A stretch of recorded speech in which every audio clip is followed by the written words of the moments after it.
5, 4, 3, 2, 1, 0.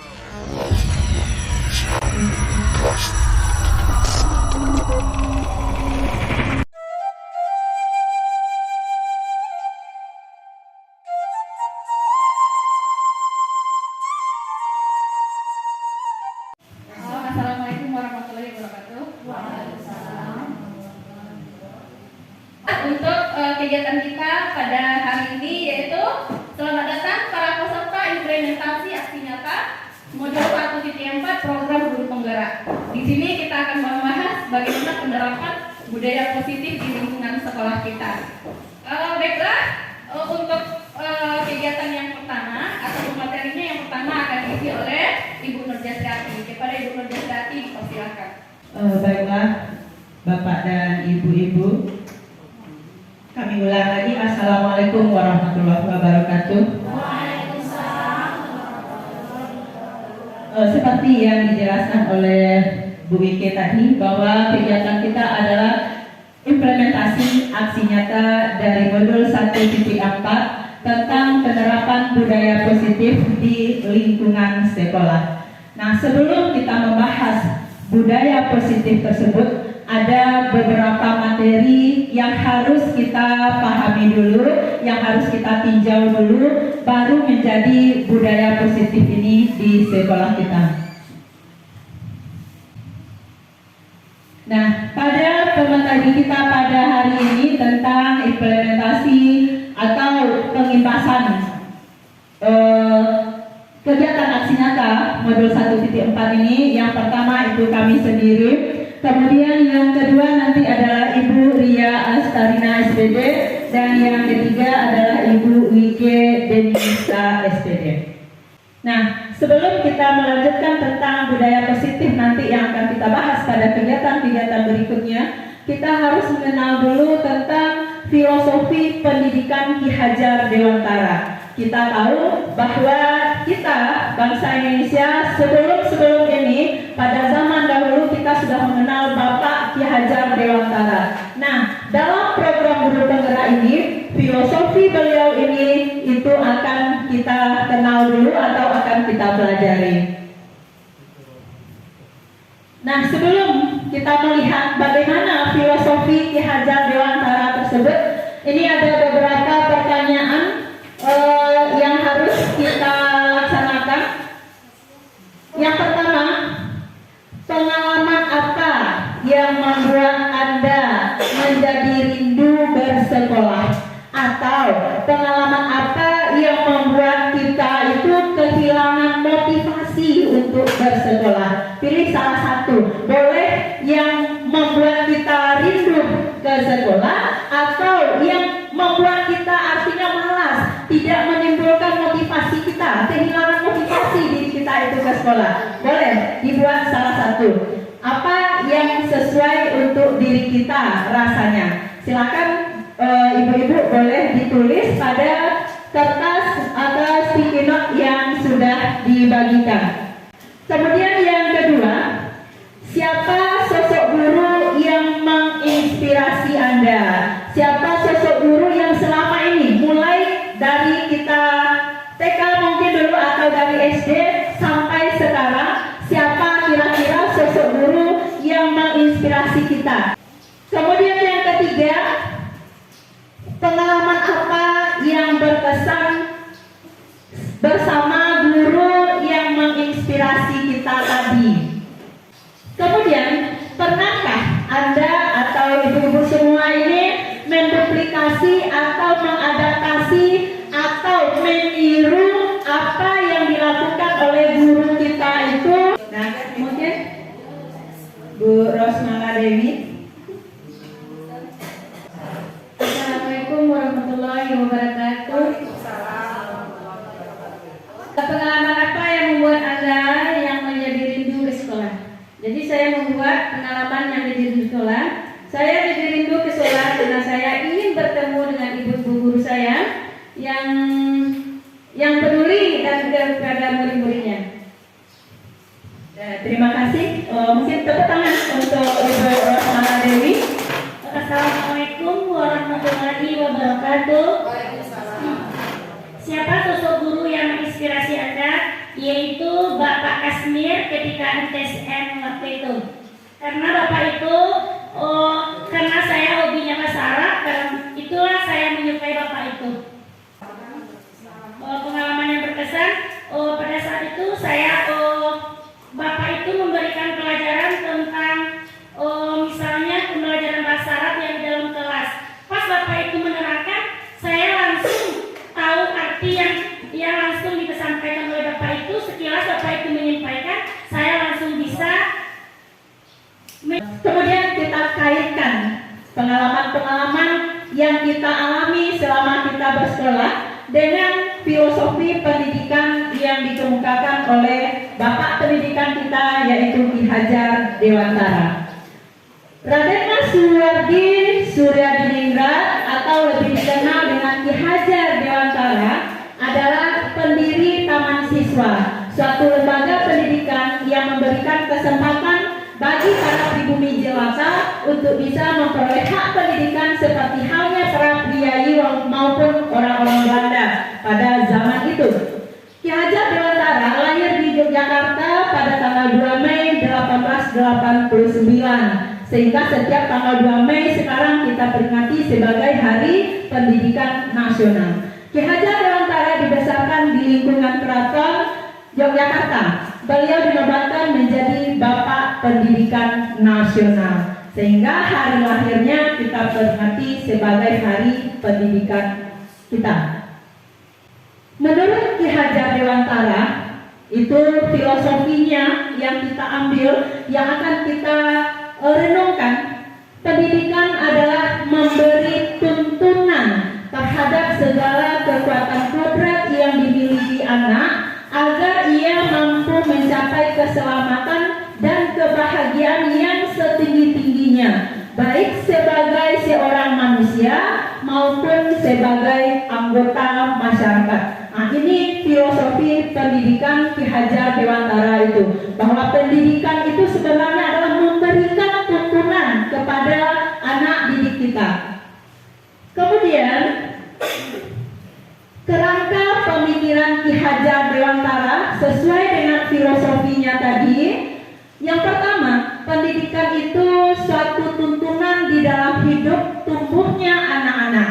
Artinya bahwa hidup tumbuhnya anak itu terletak di luar kecakapan atau kehendak kita kaum pendidik. Jadi sebenarnya tugas kita sebagai pendidik di sekolah itu hanya menuntunnya.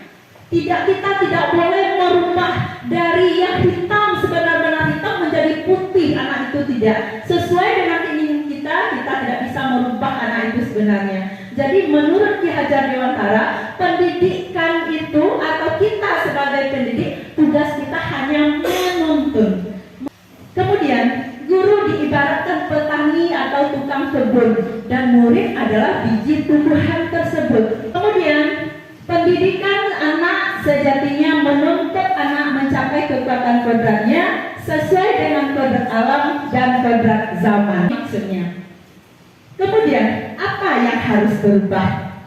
Yang harus berubah itu adalah budi pekerti. Kemudian pendidikan itu memerdekakan dan memanusiakan. Biarkan murid itu bergerak dan berputar sesuai orbitnya. Pembelajaran yang berpihak pada murid harus berorientasi terhadap murid, kemudian murid dan murid menyenangkan, mampu mengembangkan minat dan bakatnya, bebas dari ikatan, dengan suci hati mendekati murid, berpusat pada murid. Jadi, kemudian untuk menuju ke budaya positif itu perlu adanya yang namanya disiplin positif.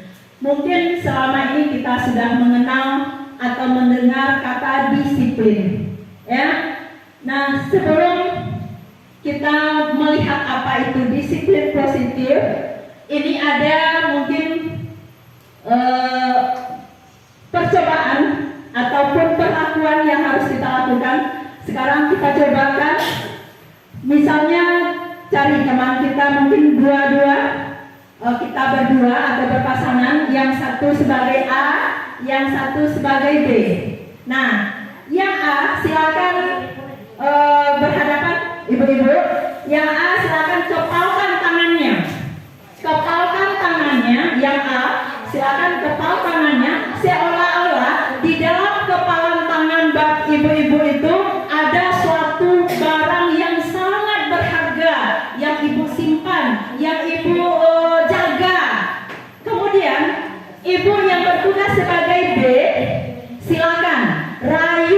ibu yang tadi supaya mau membuka tangannya ini. Kalau besar mungkin kita sendiri yang yang membuka kepala tangan, baru bisa kepala tangan kita itu terbuka, bukan karena pengaruh si B ya.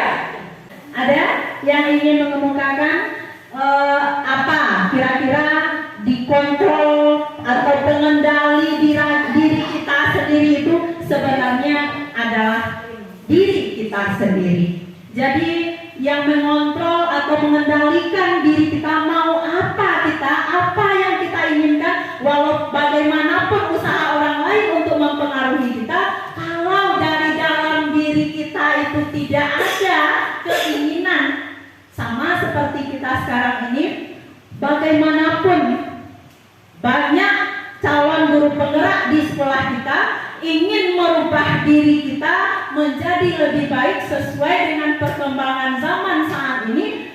Kalau diri kita sendiri itu belum tergerak untuk melakukannya, maka gerakan pendidikan di sekolah kita akan tetap seperti ini, tidak akan berubah. Itu kesimpulannya. Kemudian berkaitan dengan disiplin positif tadi, kita selama ini mengenal kata disiplin. Kata disiplin, kalau orang menyebut kata disiplin, apa yang terbayang di benak kita? Kalau bagi saya sendiri, kalau tentang disiplin, mungkin keadaan tentang anak-anak atau keadaan guru kita. Contohnya seperti anak-anak yang kita terapkan di sekolah kita tentang disiplin pakaian, tentang disiplin waktu datang ke sekolah. Atau menurut kalau guru kita itu disiplin tentang waktu juga, kita cepat datang ke sekolah kita. Mungkin hanya itu yang dapat saya sampaikan. Terima kasih. Ya, bagi saya yang dikatakan disiplin atau pengertiannya di sini, apa yang kita terapkan itu wajib kita taati. Apalagi bagi anak-anak kita, umpamanya disiplin waktu piket. Ya terbayang saat waktu piket itu, terlebih dulu anak kita itu untuk melaksanakannya. Di sanalah yang saya rasakan disiplin itu, tepat waktu. Bahwa disiplin itu selama ini itu kita hubungkan dengan tata tertib, dengan peraturan, kemudian dengan kepatuhan kita pada peraturan. Kalau seseorang atau murid kita tidak menerapkan atau mematuhi disiplin yang kita tetapkan, kita apakan? Kita beri hukuman. Nah, kalau disiplin positif itu tidak harus dengan memberi hukuman. Nah, sebagai pendidik yang disiplin positif itu, tujuan kita adalah menciptakan anak-anak yang memiliki disiplin diri. Jadi disiplin itu tertanam dalam dirinya dulu masing-masing, sehingga mereka bisa berperilaku dan mengacu pada nilai kebajikan universal dan memiliki motivasi intrinsik, bukan ekstrinsik. Nilai-nilai kebajikan itu ini tergambar dan tercermin dalam profil pelajar Pancasila. Mewujudkan, bagaimana kita mewujudkan profil pelajar Pancasila di lingkungan sekolah kita. Apa saja profil pelajar Pancasila itu? Yang pertama, beriman, bertakwa kepada Tuhan Yang Maha Esa dan berakhlak mulia. Yang kedua, mandiri. Ketiga, bergotong royong. Yang keempat, berkebinekaan global. Dan yang kelima, bernalar kritis. Terakhir adalah kreatif.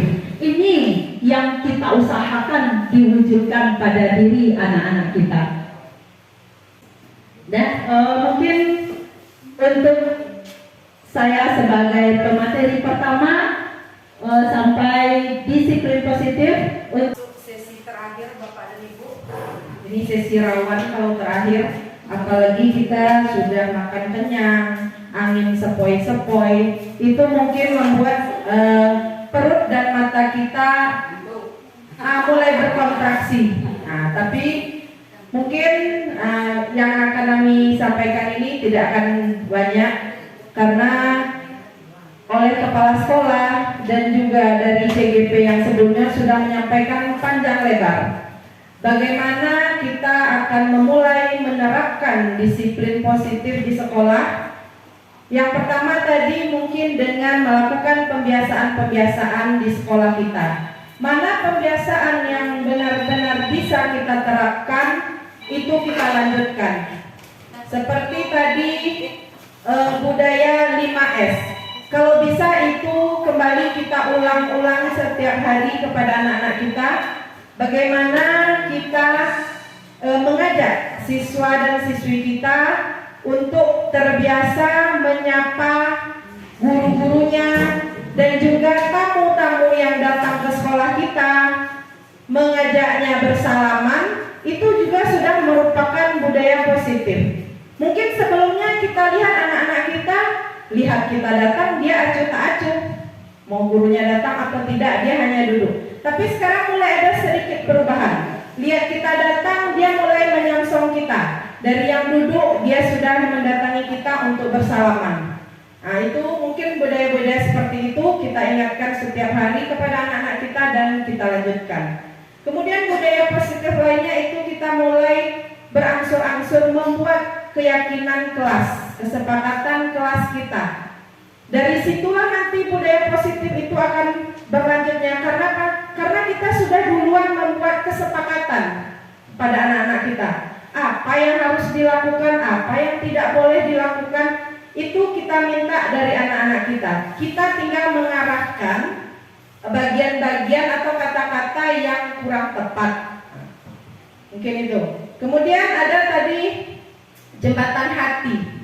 Mungkin selama ini kita setiap masuk kelas berdoa, silakan berdoa. Sudah berdoa, anak-anak buka buku temanya. Hari ini kita belajar apa? Buka halaman sekian. Baca, sudah baca, kerjakan latihannya. Mungkin seperti itu yang kita lakukan. Sama Bapak dan Ibu, kita semua mungkin pernah melakukan kesalahan-kesalahan itu. Dan syukurnya mengikuti program guru penggerak ini, ternyata banyak sekali nilai-nilai positif yang mematahkan perilaku-perilaku kesalahan yang telah kita lakukan dulu. Makanya kami bertiga berkeinginan sekali membaginya dengan Bapak dan Ibu, agar Bapak dan Ibu juga bisa dapat aura positifnya gitu. Nah, jadi bukan hanya kami saja. Karena apa? Karena kami yang bertiga itu tidak akan maju sekolah kita. Kita akan maju karena semua guru-gurunya dari kelas 1 sampai kelas 6 ikut melakukan perubahan. Walaupun nantinya besok pagi ini kan pensiun kan, setidaknya sedikit banyak ilmu itu bisa kita terapkan nanti ke anak cucu kita di rumah. Bisa jadi seperti itu. Tapi setidaknya apa yang kita dapatkan ini tidak hanya dilakukan di sekolah, nanti anak cucu kita kan, kita seorang pendidik. Ilmu yang kita dapat, apa yang kita dapatkan pelajaran di sekolah bisa sedikit banyaknya kita terapkan ke anak cucu kita nantinya di rumah. Nah, mungkin apalagi harapan kami kepada rekan-rekan yang masih muda. Makanya dari itu kami ikut mendorong kemarin, ayo daftar guru penggerak. Ternyata luar biasa ikut program ini. Banyak sekali praktik baik yang bisa kita terima dari teman-teman yang lain. Bukan hanya dari instruktur. Instruktur itu hanya masuk 2 kali dalam sebulan. Tapi praktik baik dengan teman-teman itu bisa berlangsung setiap hari. Diskusinya itu tidak ada benar salah. Setiap diskusi tidak ada fasilitator yang mengatakan, oh itu salah Bu di sekolah Ibu, oh ini benar. Tidak ada seperti itu. Semuanya benar. Kalaupun ada yang tidak benar, itu yang akan berusaha diperbaiki. Sebelum kita masuk, mungkin kita ice breaking sedikit Bapak dan Ibu, supaya agak fokus di sesi terakhir. Silakan Rike, buka tutup.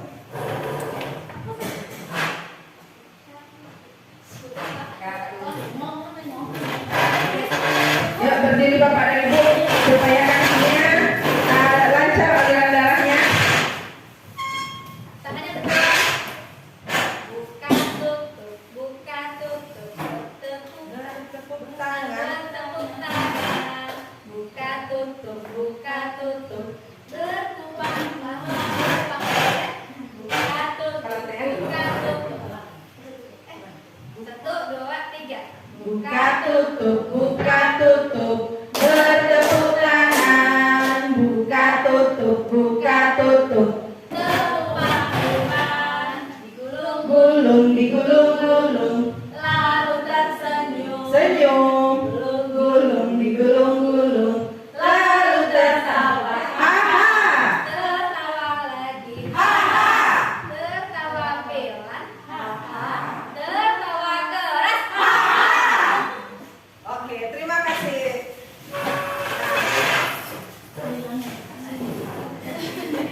seperti itu Bapak dan Ibu bisa kita bawakan di kelas kita masing-masing.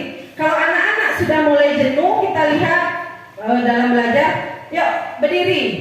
Kita ajarkan saja tepuk-tepuk sederhana seperti tadi, itu mulai membangkitkan kembali semangat belajarnya. Atau kan sekarang sudah banyak berbagai macam tepuk yang dikuasai anak-anak. Itu saja yang kita ulang-ulang pada saat dia mulai bosan. Itu sudah membuat anak kembali fokus. Apalagi sedangkan kita saja duduk lama-lama seperti ini bosan kan. Apalagi anak-anak mulai dari pagi sampai siang hanya duduk, kita beri tugas. Setelah itu kita pergi. Bagaimana rasanya perasaan anak-anak kita itu? Mungkin di dalam hati kita itu kadang-kadang Bapak Ibu salah atau tidak ya pasti ada tanda tanya seperti itu. Tapi kadang sengaja kita lupakan kan Bapak Ibu. Kadang-kadang guru ini juga kan manusia biasa. Ada rasa moodnya naik dan turun. Tapi mudah-mudahan tidak selalu kita seperti itu di kelas ya. Nah, baik dan Bapak dan Ibu, kita masuk ke posisi kontrol. Kita lihat dulu masuk video. Posisi kontrol kita selama ini di mana? Selama ini menjadi guru, kita berada di posisi sebagai apa? Nah, Bapak dan Ibu, kita lanjut saja. Tadi di video itu sebetulnya ada 5 contoh posisi kontrol guru. Ada 5 posisi di situ. Yang pertama, guru sebagai penghukum, guru pembuat rasa bersalah, guru sebagai teman, guru sebagai pemantau, dan guru sebagai manajer. Nah, kita lihat contohnya. Ini ada kasus di mana guru itu adalah seorang penghukum. Ini contohnya seorang penghukum, dia menggunakan hukuman fisik, baik itu fisik maupun verbal melalui kata-kata. Orang-orang yang menjalankan posisi penghukum ini senantiasa mengatakan bahwa sekolah itu memerlukan sistem atau alat yang lebih menekankan murid-murid lebih dalam lagi.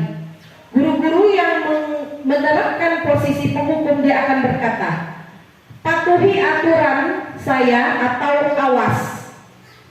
Jadi jika kita sering menggunakan kata awas, awas kalau tidak selesai, awas kalau tidak dikojon. Nah, awas ya, majalah-majalahnya lain. Kalau kita masih menggunakan kata awas, Bapak dan Ibu, kita berarti berada di posisi penghukum. Kamu selalu saja salah. Angka anjing nambah bek salah di dalam lokal kok. Yang lain tidak. Yang lain ono-ono. Kalau Anda sekolah aman. Ya tidak.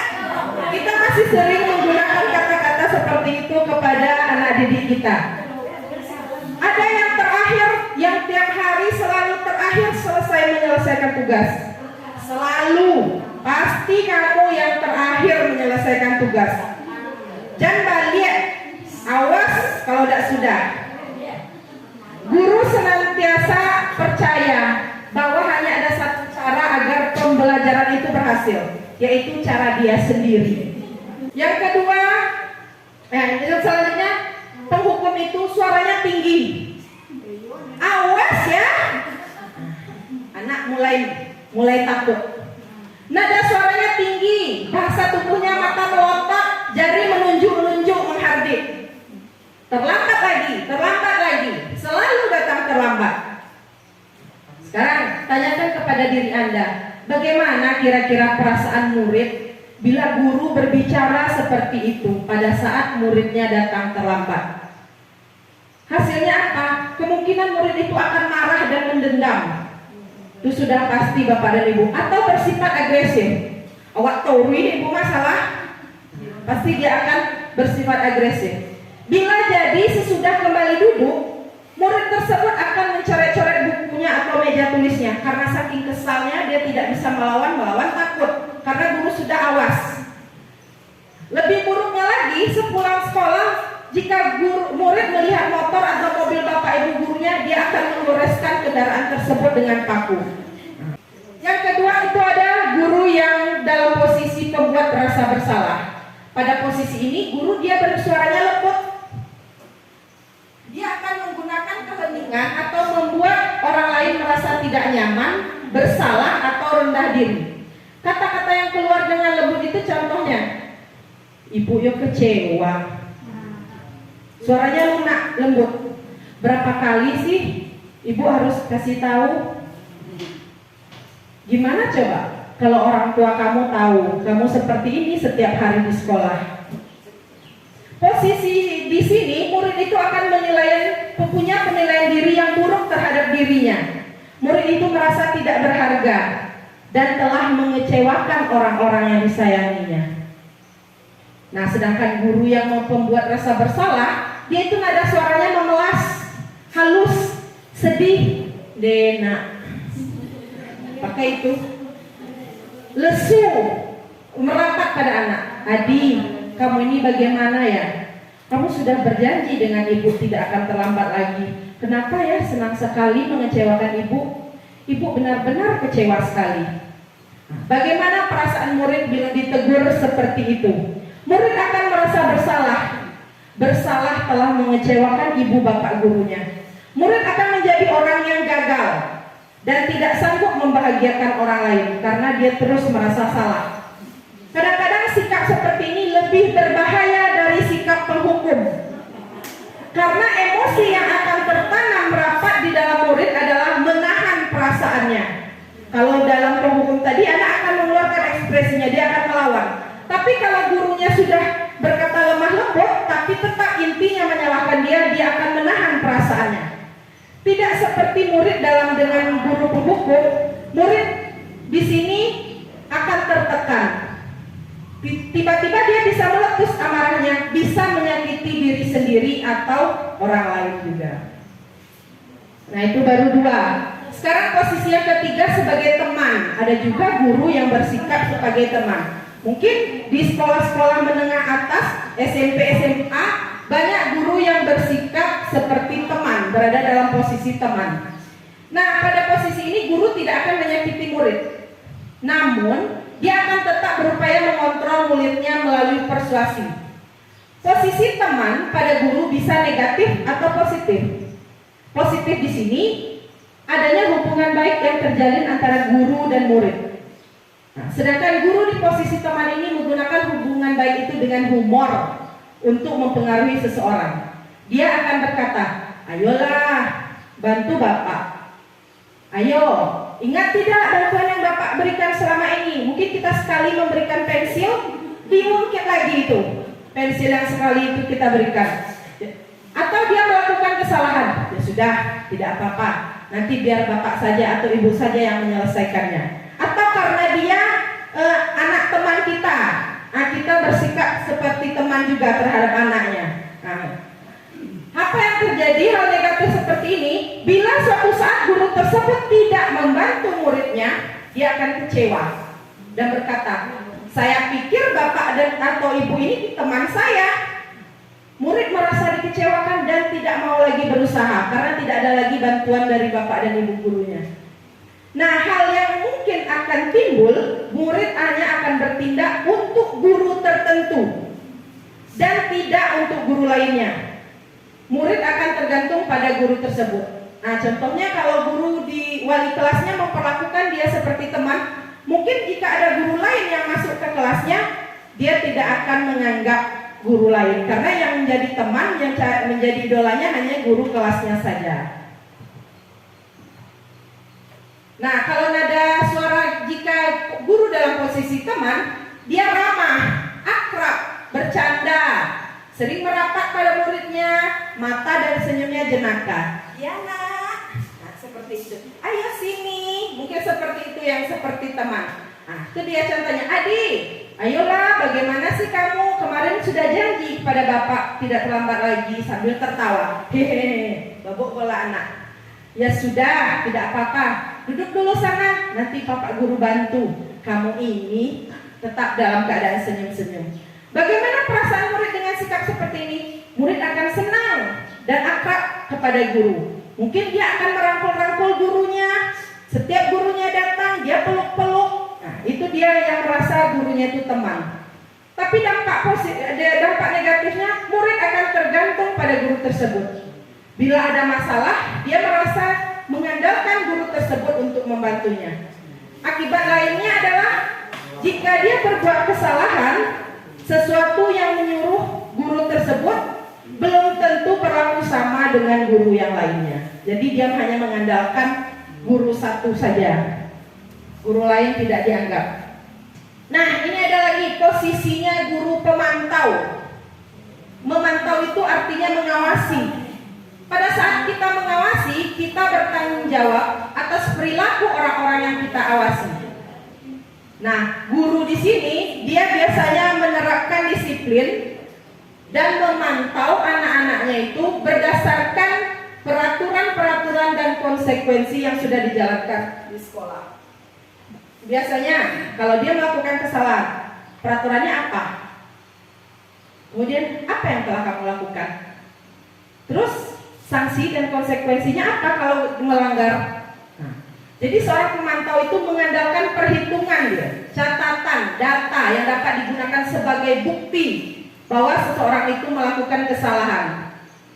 Posisi pemantau ini berawal dari teori stimulus respon yang menunjukkan tanggung jawab guru dalam mengontrol muridnya. Nada suara guru pemantau itu datar, bahasa tubuhnya formal. Kamu tahu sekarang jam berapa? Kenapa terlambat? Tidak bisa bangun pagi? Nah, mungkin seperti itu kira-kira tipe guru yang pemantau. Bagaimana perasaan murid diperlakukan seperti ini? Murid memahami konsekuensi yang harus dijalankan karena telah melanggar satu peraturan. Guru tidak menunjukkan emosi yang berlebihan, tidak marah, dan tidak juga menunjukkan kekesalannya. Tapi murid dibuat tidak nyaman. Karena apa? Karena harus tinggal kelas pada waktu istirahat dan mengerjakan tugas. Contohnya misalnya murid terlambat. Karena dia tipe guru pemantau, sekarang konsekuensinya apa kemarin? Bersihkan WC Pak. Teman-teman yang sudah belajar, dia harus terlambat sekitar 15 menit membersihkan WC.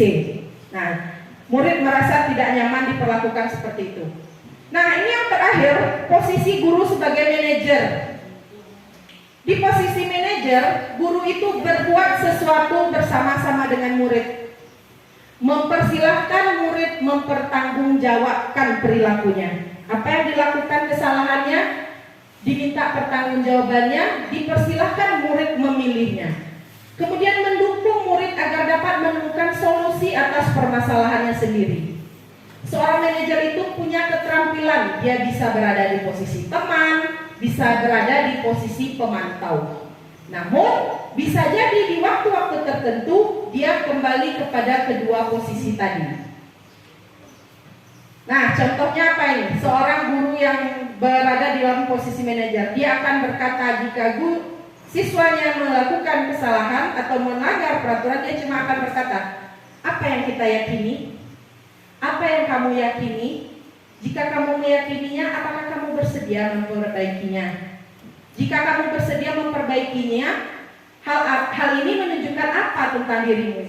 Apa rencana kamu untuk memperbaiki hal ini? Mungkin contohnya seperti ini Bapak dan Bu. Ini juga kemarin ada murid kelas 6 yang setiap hari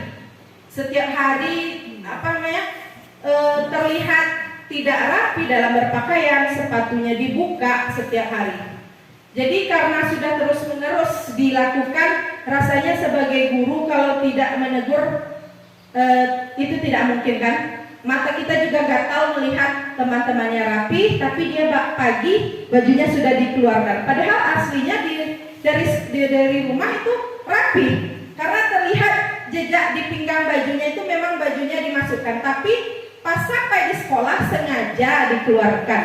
Nah, itu mungkin tadi ada kebutuhan yang ingin dia penuhi. Mungkin bisa jadi terlihat diperhatikan guru, dimotori namanya, bisa jadi itu. Nah, jadi ketika murid itu saya panggil, kemudian saya tidak memarahi dan juga tidak terlalu banyak mengeluarkan kata-kata, cuma bertanya, hari ini kesalahan apa yang dilakukan? Kami melanggar peraturan, Bu. Apa peraturannya? Baju tidak masuk ke dalam. Apakah itu sudah pernah kita sepakati di kelas? Sudah, Bu. Apa kesepakatannya? Bahwa kalau ke sekolah pakaiannya harus rapi, katanya. Nah, Sudah itu berarti sudah tahu kesalahannya. Sudah, Bu. Sudah itu saya berikan kertas 3 lembar, masing-masing 1 lembar. Tulis apa yang mau ditulis, terserah dalam itu. Nah, sudah itu kumpulkan lagi ke Ibu. Ternyata dia menulis di sini tanpa ada intervensi dari teman-temannya, tanpa ada yang menyuruh. Anak-anak itu cuma menulis seperti ini. Maaf Bu, katanya, saya tidak akan lagi mengulangi kejadian tadi. Kalau saya mengulanginya lagi, saya siap menerima hukuman yang Ibu berikan. Kemudian dia tanda tangani. Ini tanpa disuruh. Kemudian ada lagi, Bu, saya minta maaf bahwa saya pagi tadi melanggar aturan sekolah. Saya tidak akan mengulangi kesalahan saya pagi tadi, dan seterusnya. Ditandatangani. Ternyata reaksi kita menghadapi murid ketika dengan emosi dan dengan hati itu memang berbeda. 2 bulan di guru penggerak itu sangat belajar mengontrol emosi. Yang biasanya setiap pagi, lalu lihat baju. Sekarang tidak.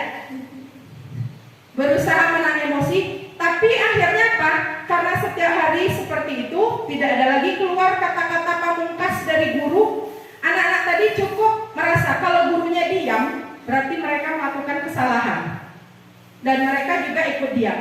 Dan ini juga membantu kita mengurangi resiko naik darah tingginya. Serius Bapak dan Ibu. Jadi dengan mengurangi emosi kita, marah-marah ke anak, ternyata kita cukup mengontrol dengan kata-kata dan pertanyaan. Apa kesalahan Wak kini? Itu Bu. Oh itu, baju dikeluarkan. Terus bagaimana solusinya? Besok dakwah Bu. Jadi lo tuh nak awak laksanakan yang tidak akan keluar baju. Jadi besok sampai bilo, sampai esok pagi, seminggu, sebulan, atau sampai kapan? Sampai tamat Bu, kecilnya. Sudah itu kalau sekian hari masih tetap terus seperti itu. Nanti kalau dia ulangi lagi kesalahan, kita cuma mengingatkan lagi janji yang kemarin. Konsekuensi keyakinan kelas kita kemarin apa? Kita cukup mengulang saja. Jadi kita tidak perlu lagi mengeluarkan emosi kita, menghabiskan energi positif kita hanya untuk marah-marah kepada anak. Nah, mungkin itu juga salah satu triknya sekarang. Itu apabila kita berada dalam posisi manajer. Jadi dari 5 posisi tadi Bapak dan Ibu, yang posisi mana yang paling terbaik? Ya, posisi manajer. Mungkin selama ini kita berada dalam posisi 1, 2, 3, 4. Posisi 5 juga sering mungkin pernah kita lakukan, tapi kebanyakan kita mungkin berada dalam posisi 1, posisi guru yang menghukum. Nah, mudah-mudahan setelah kita belajar ini sedikit banyak kita ada perubahan. Sedikit banyaknya sekolah kita ini menjadi sekolah yang memang betul ramah anak dan tidak hanya kita tulis di di poster atau hanya di baliho atau hanya ditempel-tempel di sekolah saja. Tapi memang benar-benar sekolah kita itu adalah sekolah yang ramah anak, dimulai dari gurunya. Bukan berarti kita itu setiap hari harus berkata lemah lembut, ya nak, boleh nak. Bukan berarti seperti itu. Tapi kita bisa memposisikan kapan kita bersikap tegas, kapan kita bersikap lemah lembut terhadap anak itu. Nah, ini ada namanya segitiga restitusi. Apa itu segitiga restitusi? Ini adalah suatu proses dialog yang dijalankan oleh guru dan orang tua untuk menghasilkan murid yang mandiri dan bertanggung jawab. Langkah-langkah segitiga restitusi itu yang pertama menstabilkan identitas, kemudian validasi tindakan yang salah, dan terakhir menanyakan keyakinan. Dalam menstabilkan identitas, saat anak melakukan kesalahan, kita stabilkan dulu dirinya. Jangan buru-buru kita tanya ke pokok permasalahannya. Apa yang terjadi tadi? Kita pelan-pelan menghadapi anak, kita sampaikan kepada anak. Berbuat salah itu tidak apa-apa. Jangan kita hujat, salah. Tapi kita katakan, berbuat salah itu tidak apa-apa. Karena manusia itu tempatnya salah. Tidak ada manusia yang sempurna. Ibu juga pernah melakukan kesalahan. Apabila ibu berada pada posisi itu, ibu juga akan melakukan hal yang sama. Kemudian menstabilkan identitas, kita sampaikan, kita bisa selesaikan masalah ini. Ibu tidak tertarik mencari siapa yang salah, tapi bapak atau ibu ingin mencari apa solusi dari permasalahan itu. Nah, atau kamu berhak merasa begitu. Nanti kita lihat contohnya. Kemudian validasi tindakan yang salah. Kita katakan kepada anak, padahal kamu bisa ya melakukan hal yang lebih buruk dari ini. Misalnya, kalau anak sudah mengatakan seperti itu, kita bisa redam. Padahal kamu bisa ya tadi melakukan hal yang lebih buruk dari ini. Tapi syukur kamu bisa menahan diri untuk tidak melakukan hal yang lebih buruk lagi terhadap temannya. Kamu pasti punya alasan mengapa melakukan hal itu. Kamu patut bangga pada dirimu sendiri karena kamu telah melindungi sesuatu yang penting buatmu. Kamu boleh mempertahankan sikap itu, tapi harus menambahkan sikap yang baru. Nah, yang ketiga, menanyakan keyakinan. Setelah ditanya, apa nilai-nilai yang sudah kita sepakati di kelas? Apa kesepakatan di sekolah kita? Menurutmu, kelas yang ideal itu yang seperti apa? Kamu itu maunya jadi orang yang seperti apa? Maukah kamu berubah menjadi lebih baik? Nah, ini ada contoh pelaksanaan video praktik restitusi yang... Nah, Bapak dan Ibu, ini yang di langkah-langkah segitiga restitusi ini, pada saat kita menstabilkan identitas itu kita harus redam dulu emosi yang ada, yang terjadi pada anak kita.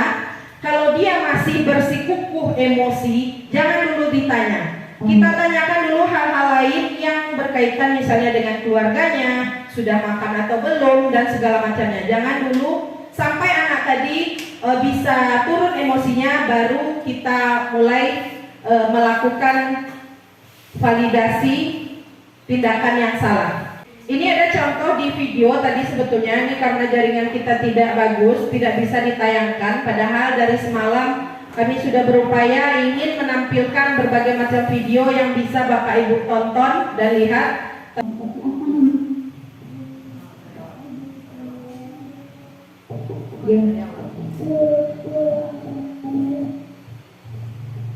Nah, ini pelaksanaan praktik restitusi yang kedua itu saat anak tidak memakai sepatu ke sekolah.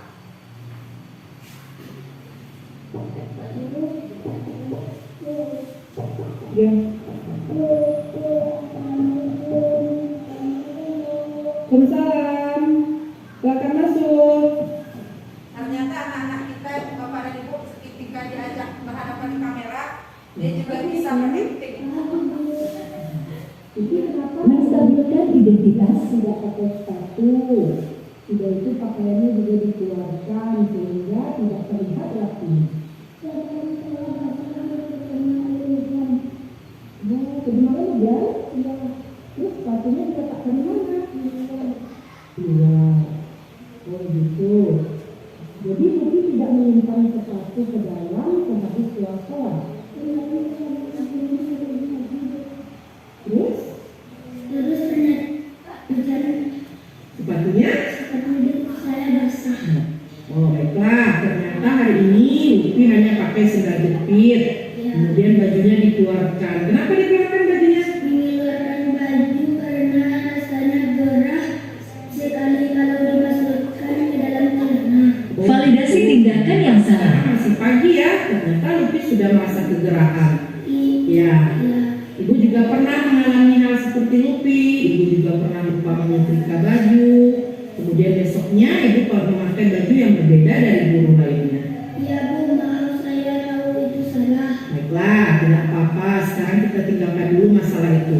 Menanyakan keyakinan. Bagaimana kita menyelesaikan masalah ini? Kira-kira dengan memakai sendal, kemudian berpakaian tidak rapi, ada peraturan sekolah dan keyakinan kelas kita tidak? Iya Bu, saya tahu hal ini melanggar tata tertib sekolah dan kesepakatan kelas kita. Ya, kalau kesepakatan kelas kita waktu itu kan kita buat kalau kita ke sekolah berpakaian rapi, kalau berpakaian rapi pakai sepatu dan juga baju dimasukkan ke ya. Jadi sekarang ibu bertanya kepada Lupi, keyakinan kelas mana yang dilanggar hari ini? Saya Tidak menjadi apa? tidak menjadi orang yang bertanggung jawab Nah, terus? dan tidak menghormati peraturan sekolah. Ya. Saya lupa menyimpan sepatu dan akhirnya saya memakai sendal jepit hari ini. Ya, bagus sekali. Lupi paham. Keyakinan kelas apa yang dilanggar hari ini ya? Tidak apa-apa. Terus, apakah Lupi bersedia memperbaiki kesalahan hari ini? Bersedia Bu, Sedia. tapi Tidak. Nah, itulah Bapak dan Ibu 3 video praktek restitusi yang telah kami buat bersama anak-anak kita yang ternyata mereka walaupun diarahkannya cuma sekali 2 kali, tapi mereka bisa berakting dengan baik dan melaksanakan videonya dengan bagus. Dan itu sudah kami tayangkan di channel YouTube masing-masing. Nah, nanti Bapak dan Ibu juga boleh melihat bagaimana pembelajaran kita hari ini akan juga kami masukkan ke channel YouTube masing-masing. Bismillahirrahmanirrahim. Assalamualaikum warahmatullahi wabarakatuh. Yang sama-sama kita hormati Kepala Sekolah SDN 10 Sumber Kudus, seterusnya kepada tenaga pendidik dan pendidikan yang sempat hadir pada acara implementasi modul 1.4 aksi nyata kami dari calon guru penggerak. Ya. Di sini saya akan membahas tentang teori motivasi, hukuman, dan penghargaan serta restitusi. Di sini saya juga akan memberikan pertanyaan tematik kepada Bapak Ibu. Yang pertamanya, sebagai seorang pendidik, saat Anda datang awal dan hadir ke sekolah, motivasi apakah yang mendasari tindakan Anda? Yang kedua, bila di sekolah Anda tidak ada aturan yang memberikan surat teguran dari guru yang sering datang terlambat, misalnya tidak ada surat teguran terhadap guru yang sering datang terlambat misalnya, atau tidak ada atasan yang ingin memberikan penghargaan kepada kita, apakah Bapak Ibu akan tetap datang tepat waktu untuk mengajar murid-murid di sekolah? Ya, jadi di sini kami minta salah seorang dari Bapak Ibu guru untuk mengemukakan pendapatnya terkait pertanyaan yang kami berikan tadi. Kalau dilihat di sini, seorang pendidik itu kan sudah keluar SK, sudah disumpahi dan sudah dikeluarkan SK. Sebenarnya tidak ada lagi karena paksaan, karena ada teguran. Itu di sini adalah kesadaran. Kembali kata yang tadi. Kesadaran pada diri kita sendiri.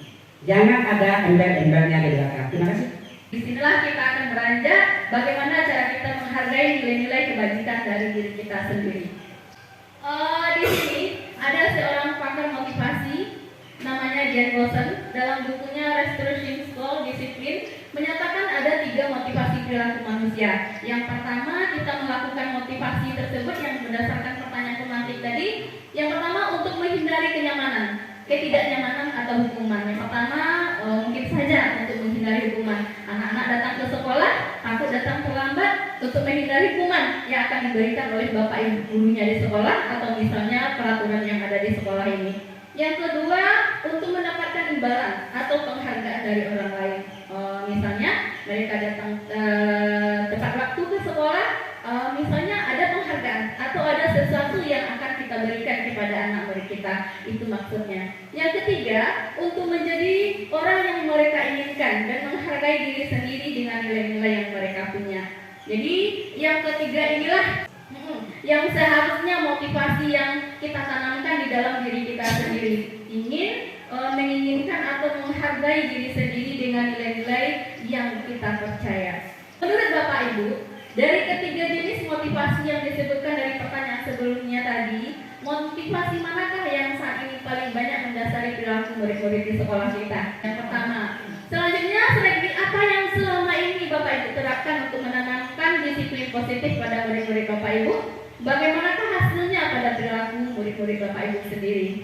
Yang ketiga, nilai-nilai kebajikan apa yang Bapak Ibu rasakan penting saat ini untuk ditanamkan kepada murid-murid di sekolah kita ini? Jadi tujuan dari disiplin positif itu adalah menanamkan motivasi yang ketiga. Yang ketiga tadi ya Bapak Ibu kan ada 3 tadi yang terakhir, yaitu untuk menjadi orang yang mereka inginkan dan menghargai diri sendiri dengan nilai-nilai yang mereka percaya. Ketika murid-murid kita memiliki motivasi tersebut, mereka telah memiliki motivasi intrinsik yang dari dalam, yang berdampak jangka panjang. Sedangkan motivasi ekstrinsik itu dampaknya jangka pendek Bapak Ibu. Motivasi yang tidak akan berpengaruh pada apapun hukuman, apapun hadiah. Jadi mereka akan tetap berperilaku baik, berlandaskan nilai-nilai kebajikan karena mereka ingin menjadi orang yang menjunjung tinggi nilai-nilai yang mereka percaya tersebut. Sekarang kita akan lihat apa sih bedanya hukuman dengan konsekuensi. Kalau hukuman itu sifatnya tidak terencana, tiba-tiba saja. Anak atau murid tidak tahu apa yang akan terjadi setelahnya. Terus hukuman itu bersifat satu arah dari pihak guru saja. Sedangkan murid hanya menerima apapun yang akan dikatakan guru mereka terima, apapun perlakuan gurunya mereka terima. Jadi hukuman yang diberikan bisa berupa fisikis atau disakiti oleh perbuatan atau kata-kata. Ternyata kata-kata juga merupakan sebuah hukuman. Sekarang kita akan lihat apa sih konsekuensi.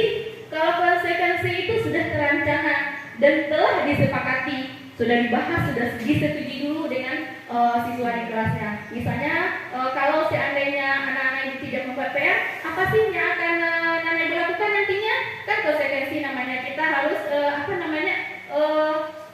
saling bertanya jawab dulu tentang apa hukuman yang akan kita berikan. Misalnya seperti itu Bapak Ibu.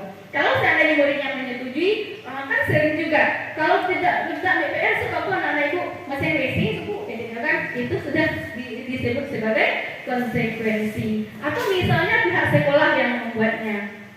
Di pada konsekuensi, murid tetap dibuat tidak nyaman untuk jangka pendek. Peraturan dan konsekuensi yang mengikuti ini sudah diketahui sebelumnya oleh murid.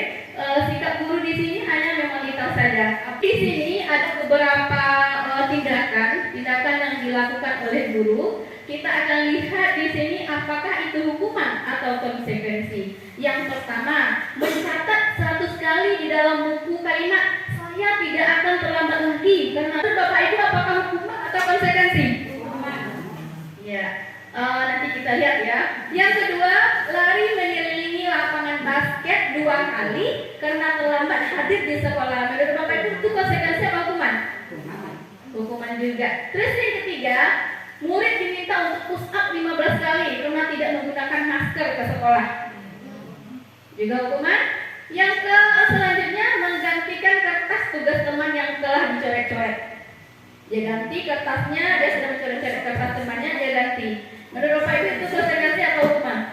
Di sini yang kita tahu bahwa untuk menciptakan disiplin positif tersebut, kalau kita sendiri tidak ingin merubahnya, kalau kita sendiri tidak mau menjadi yang lebih baik, tentu kita akan mendapatkan motivasi intrinsik dari seseorang.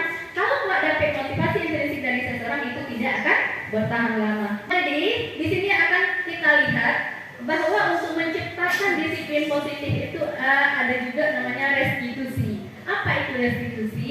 Restitusi itu adalah proses menciptakan kondisi bagi murid untuk memperbaiki kesalahan mereka sehingga mereka bisa kembali kepada kelompok mereka dengan karakter yang lebih kuat. Restitusi juga adalah proses kolaboratif yang mengajarkan murid untuk mencari solusi dari masalahnya dan membantu murid berpikir tentang orang seperti apakah mereka, tentang orang seperti apa yang mereka inginkan, dan bagaimana mereka harus memperlakukan orang lain.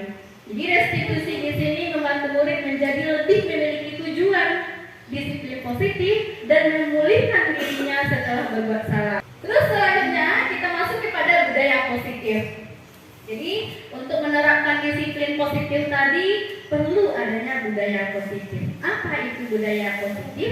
Budaya positif adalah membangun nilai-nilai, keyakinan, dan kebiasaan-kebiasaan di sekolah yang berpihak kepada peserta didik agar peserta didik dapat berkembang menjadi pribadi yang kritis, penghormat, dan bertanggung jawab. Jadi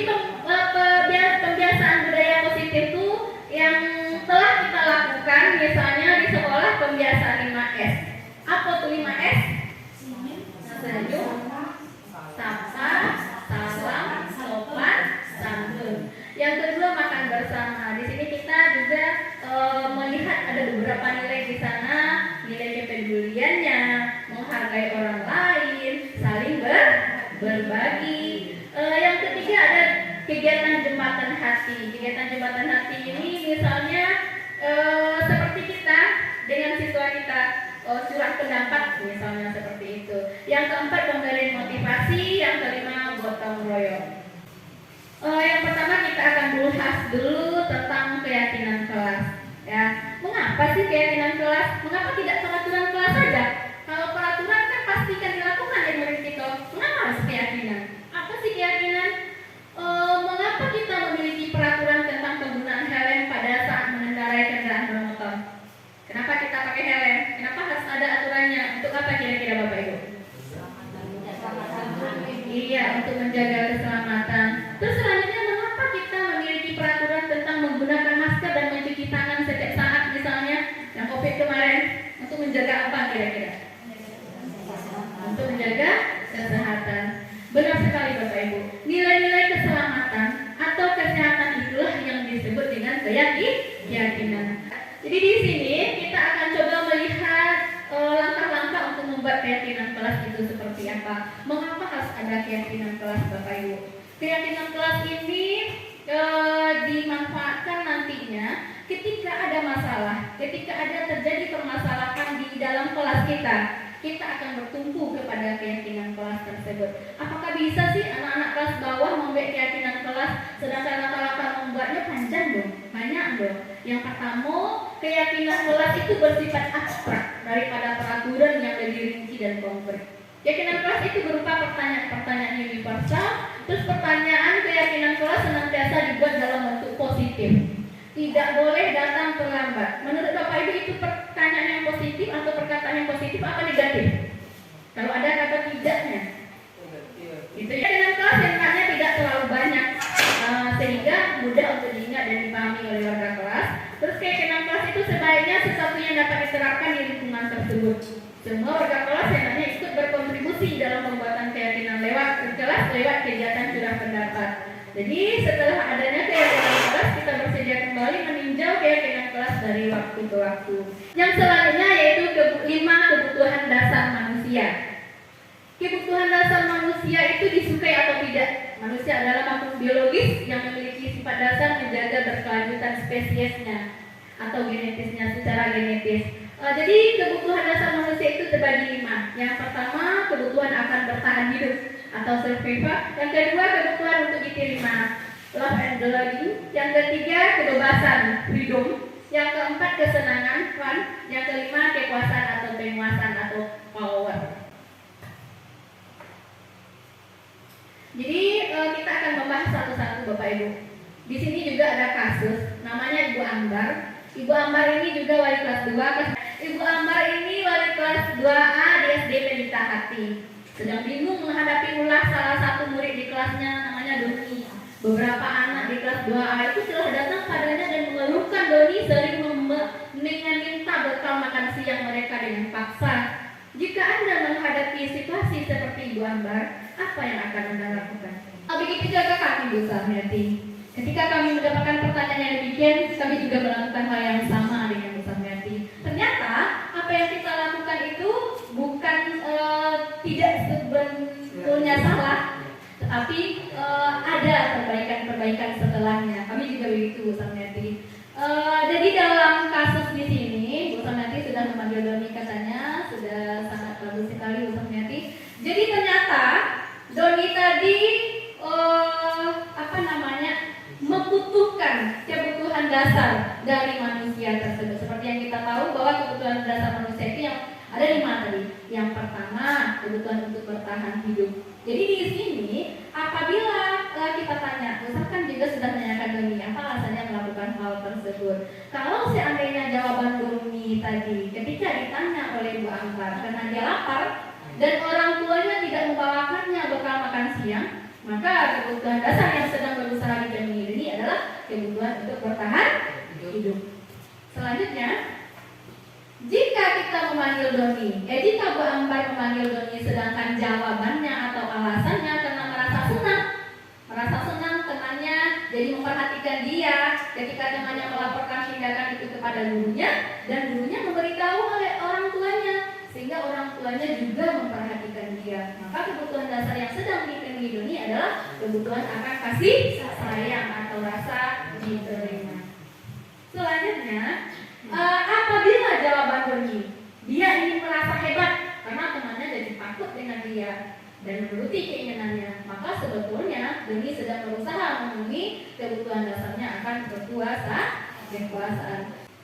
Terus kalau seandainya jawaban Doni merasa bosan dengan bekal makanan yang dibawakan oleh ibunya dari rumah karena ibunya selalu membawakan bekal yang sama, oleh karena itu dia ingin mencoba makanan teman-temannya yang beraneka ragam, maka Doni sedang berusaha memenuhi kebutuhannya akan kebebasan.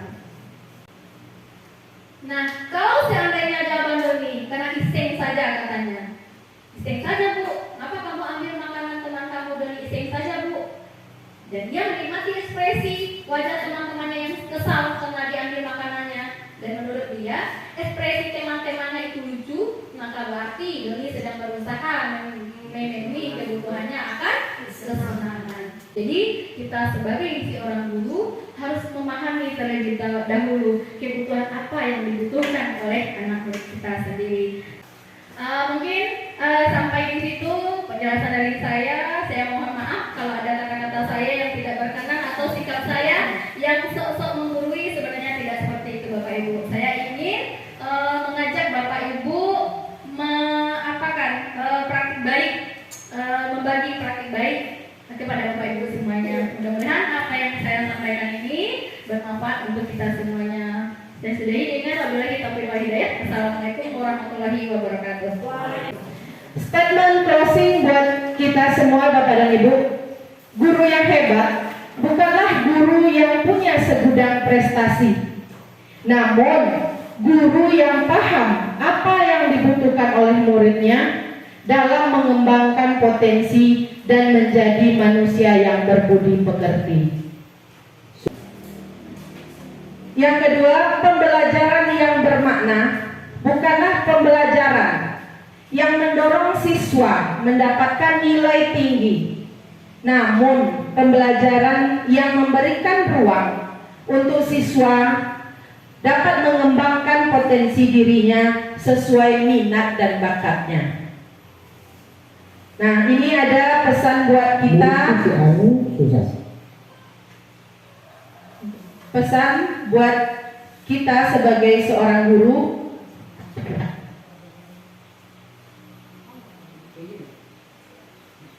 Surat terbuka untuk sahabat-sahabat guru, bapak dan ibu guru. Mohon untuk tidak mengatakan muridku si Anu susah sekali diajari, beda dengan si Anu yang cepat bisanya.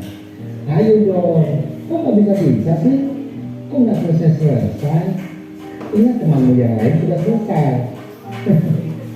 Memang sih ada anak yang cuek dengan perkataan itu, ada juga yang biasa-biasa saja. Tapi ada juga yang tidak bisa menerima dan malah disimpan dalam hatinya. Bapak dan ibu guru, please, murid-murid itu sedang belajar, bukan sedang berlomba. Seperti ketika anak-anak belajar naik sepeda, yang pasti ada yang cepat, ada juga yang lambat. Bahkan tidak sedikit ada yang terjatuh sampai tersungkur. Anak tidak butuh dibandingkan, mereka hanya butuh bimbingan. Maka kuatkan mereka agar mampu berkarya demi masa depan. Ya. Demikianlah Bapak dan Ibu implementasi aksi nyata kami dari CGP Angkatan 6. Mudah-mudahan apa yang kami sampaikan hari ini sedikit banyaknya bisa membawa perubahan bagi diri kita sendiri dan juga buat kelas kita dan juga buat sekolah kita. Dengan berakhirnya pemaparan materi dari saya, mewakili rekan-rekan CGP lainnya, kami mohon maaf. Bukan bermaksud menggurui, tapi hanya ingin berbagi praktik baik yang telah kami terima. Mohon maaf atas semua kesalahan dalam penyampaian. Mohon maaf karena sudah menyita waktu istirahat Bapak dan Ibu semuanya. Akhir kata saya ucapkan Assalamualaikum warahmatullahi wabarakatuh.